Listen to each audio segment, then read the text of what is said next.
की धार फूट पड़ी और उसने वहीं दम तोड़ दिया। ये देख पूरी टीम को गहरा सदमा लगा। तभी वो फ्लेम थ्रोअर जिसमें अब भी हल्की आग जल रही थी, वो हवा में लहराता हुआ फायर सेंसर से टच हो गया, जिससे वहां फायर अलार्म बज उठा और वहां आग बुझाने वाले वेंटिलेशन खुल गए। उसी पल वो जीव रोरी के मुंह से बाहर निकल आया। वो जीव रोरी को खाकर और ज्यादा बड़ा हो चुका था।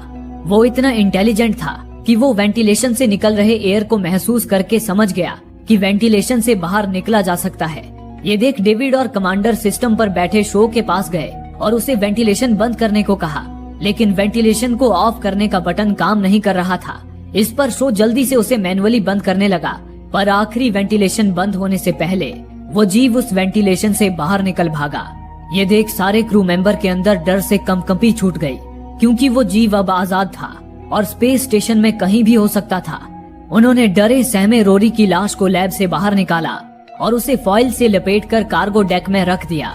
इसके बाद कमांडर ने फौरन पृथ्वी पर मौजूद अपने कंट्रोल सेंटर से संपर्क किया और बताने लगी कि वो एलियन जीव उनके कंट्रोल से बाहर चला गया है, उन्हें मदद की जरूरत है।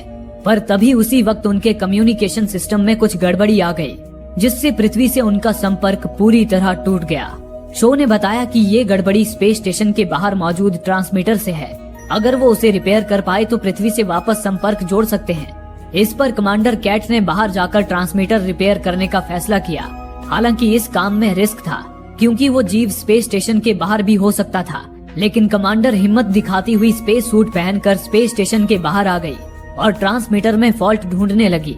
उसने देखा कि ट्रांसमीटर बहुत ज्यादा गर्म हो गया था।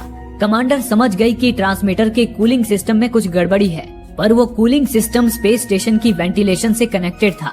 कमांडर ने शो से पूछा कि क्या वो जीव कूलिंग कंपार्टमेंट में हो सकता है। इस पर शो ने कहा मुमकिन है, पर फिर भी कमांडर ने रिस्क उठाते हुए उस कंपार्टमेंट को खोला, लेकिन वो जीव वहाँ नहीं था। कमांडर ने देखा कि ट्रांसमीटर को ठंडा रखने वाला लिक्विड पूरा खाली हो चुका था।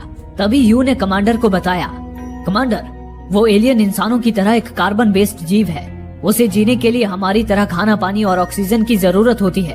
कहीं ऐसा तो नहीं कि उस जीव ने ही खाने के रूप में उस कूलेंट लिक्विड को सोख लिया हो। ये सुनकर कमांडर सकते में आ गई। वो अभी कूलिंग कंपार्टमेंट की ओर मुड़ी ही थी कि तभी अचानक वो जीव उस कंपार्टमेंट से बाहर निकला और कमांडर के सूट को दबोच लिया। ये देख सारे क्रू मेंबर्स की धड़कनें एक पल को थम सी गई। कमांडर ने ह्यू से पूछा कि आखिर वो जीव बिना ऑक्सीजन के भी जिंदा कैसे है। इस पर ह्यू ने बताया कि शायद उस जीव में अपने अंदर ऑक्सीजन स्टोर करने की